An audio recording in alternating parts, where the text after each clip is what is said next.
Ebusian for me kwaba eba daily update TV so send any daily kind of a channel show make sure so be tap here no subscribe button no so e dey mami na fin so tap on the notification bell no send be ya so bit maka all the new update to channel so mo hu ne ko son Ghana politics na san so share be se brakos share video so be like it na share them na so wadun twa bia enso edfa video ho all the comment section ye beji na akenkan enso so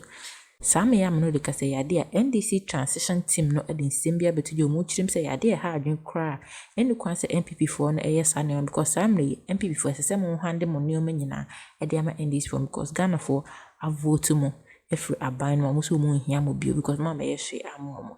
NDC transition team no echirima yade some NPP for no yes some last minute dealing bi o mo hu ni se ensem fatakwa ni kwan so mo so tena eye ni han ehwe sa mo so eye sa mo chirema some ye man kofo bi some appointment there was some various sectors so na so kopiem e o ECG o ma transfer eye 240 million Ghana cedis ama entity bi a na ECG adwumo chim se ensem fatakwa ti ensem reni enkoti enfi eye fellows ufosu kwache ho a wo chirem se sa na ma we NPP for yen e last minute deal o mo ye den kofo bi a hye baby ensem fatakwa inkuti se no sikansa ensem we so FI so say nra na mpanimfo ye nhyehyeye ma mpanimfo wo no motena siama transition ho nhyehyeye wode agu akwan mu nyina na ye da wo madide kire ye a enei wo mo be fiti wo dwumade ase na nra wo dwumade na ase na Ghana ye ma mpani na nado dan kwakufu ado ene wo kasa ye ne kasa ye mu no ene ode ato dwa a wo hye boso wo behwe ama transition no sade wo se krobia no etumi akone sa pepepe na boa ama adwuma no aye John Dramani Mahama ene na bai wo mo ba be ye no etumi awie emudie na wabra na wo kasa wo dwumade na ase na yenua wisdom header jome ewo ho enti amanebo into aso ode breye 7th January 2025, the John Dramani Mahama administration will be taking over the reins of affairs of this country. And we share here the transition team, the President Akufo-Addo, Apahontoma say we share na we dijuma yeah because we work enimino. Wetumi aboa se ne se wo ye na wodi eja administration eba no bibia etumi akoye eno na ene wabra wo padwumede ne hontuma no nana Akufo-Addo president ekire mu say ono de obebo modern so behwe se team na wo ye adwuma ye transition team no wode bia akoye no kwaridie ebeda ho pefe na ne wo ye nyina no etumi edimu. As we embark on this transition, I urge all members of the team, both from the outgoing administration and the incoming one, to approach this task with a spirit of collaboration, transparency, and mutual respect. The people of Ghana are counting on us to prioritize their interests above all else. Let us not lose sight of our shared goal, safeguarding the freedom, the peace, progress, and stability of our beloved nation. This transition is not an end, but a continuation of Ghana's democratic journey, which serves as a model for our region and beyond. I call on all Ghanaians to support this process with patience, understanding, and faith in the institutions that underpin our republic. When we President-elect John Dramani Mahama ashebo say ono de nakuma mufita inti ni team the transition team of the incoming government no bebo modern say the necessary collaboration will be here na dwumedi na tumi akoso na Ghana etumi afa na ntuma pefra no wetumi aye. There's huge expectation that this transitional team will get its work right so that we have a seamless and smooth transition of power from one democratically elected. Esikatua bi ahodo bi akokoso ene 100 ni enka sika be 240 million Ghana cedis na sabre NPP aban wom atuama entity bi a wone ECG eye company no edi dwuma eno ache no appointment ahodo bi kokoso anase ye fafa nipa bi mu adwuma mu a ni nyina no wochem se bere ya ye wom akatro ne bro na NPP amanyoko mudi mo ne amakwakwagui ena mutu sa na mwen wo se hadwene pa yentie ne nsam a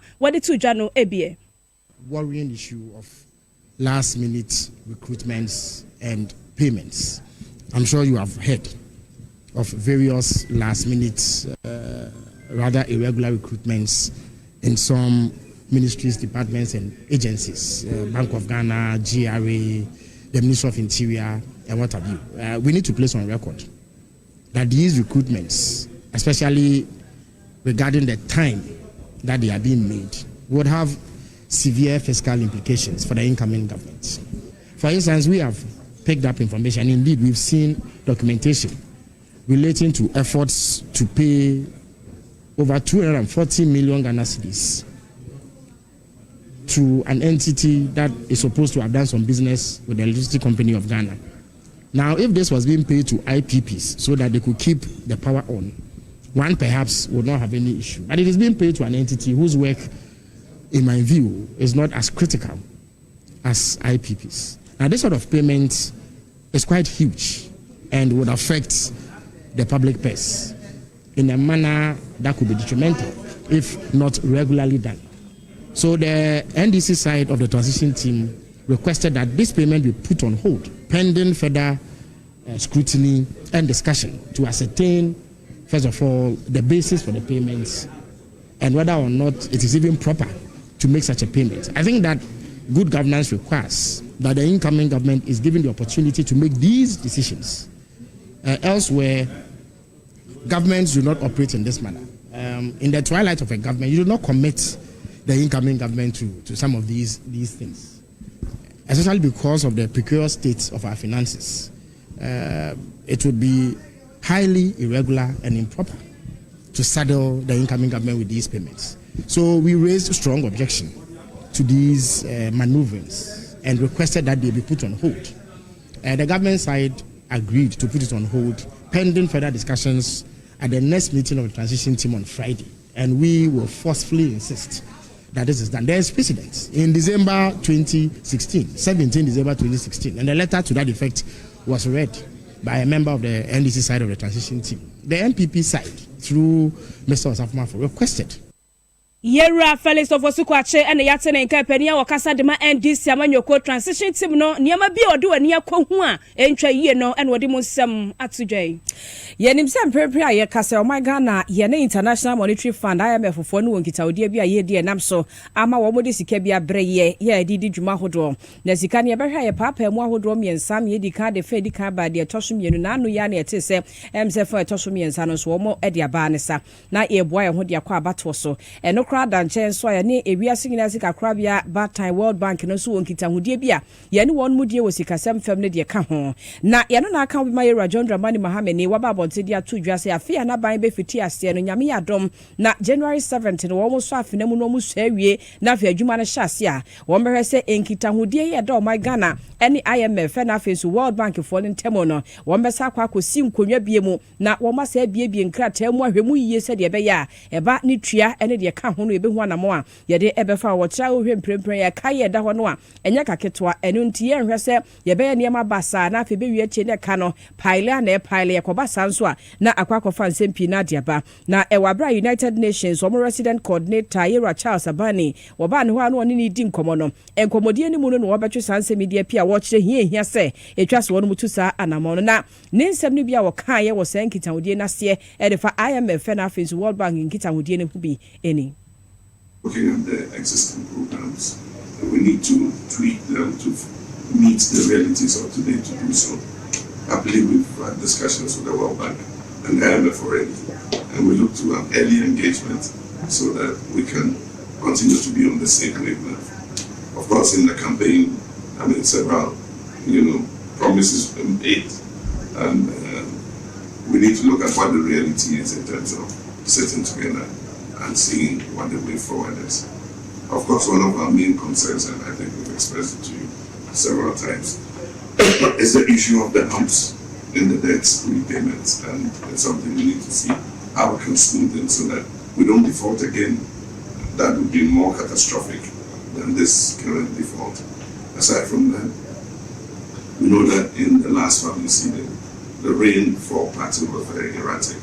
and so we're anticipating that there's going to be some problem with availability of food, and so how we're able to kick in supports to ameliorate the situation is something that we would like to work on. With all the other agencies, UNICEF, UNHCR and all that, we are happy to continue to engage.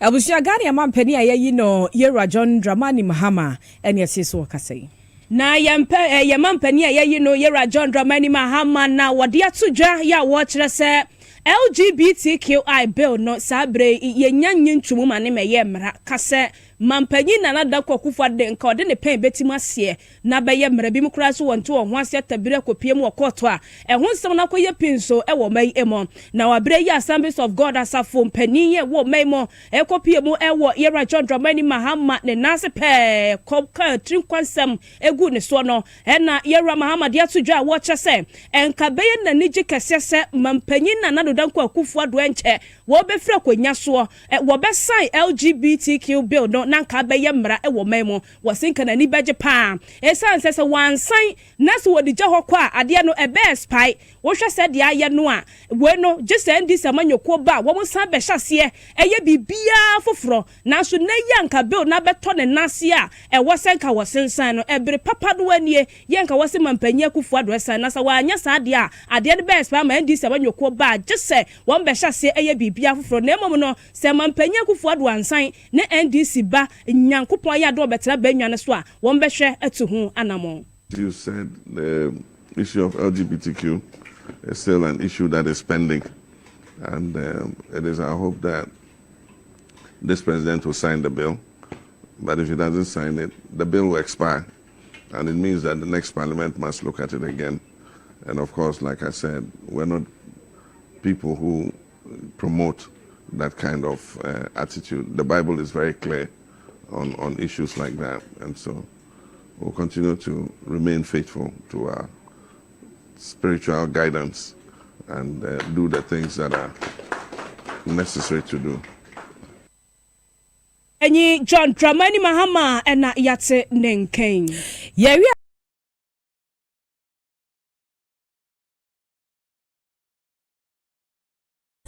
Afe ya Ghana for ye democracy eya ye adwuma ewo man ni mu a eye Ghana for akyere se omomom ana tumin ewo monsem na tumin eni NPP for nsem omoma eye NPP for omotumin bi mom betna so ne kame se omofa Ghana se omon ne Ghana eye omode omo anwene Ghana for ho ama sese de Ghana for akyere se omomom na tumin kita omo no omopa ana omode ma omaji tumin no afri NPP for nsem a omo ka kyere NPP for so omesne nkoteno fi no omo reflect omo ne omo na omaye ne so na so kame I say NPP for person buku fi akwa nti afe na omo ye eye handing over a process no eye ade o mashase ade enkrofo bi ekohye some sectors bi ema some people some appointment bi a NDC transition team no echirema eni kwan say omo de omo ni ehwe sa ade no ema omo ye nhwe han ma sa NPP for no yes because ensem fata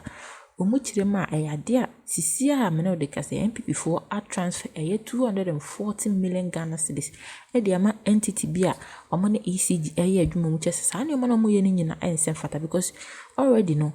omo da so nam transition eye process ni mo hand over power to the NDC. John Dramani Mahama leading na obeboa ma Ghana for asset na mu so aye kama neso so MPP for impese ombekwa akwa omatena aban so awi aban sika asese omabusunya nyina akogu aban sector ahodu mu neso so ompese omo konokro ombesa akosa akwa ompese omsa de omonkrofo kosishim no mu diboni tena ho wies kan no na ndit for so omonte ase kra same yam no de kase de omo se eyade a omo beko omo so den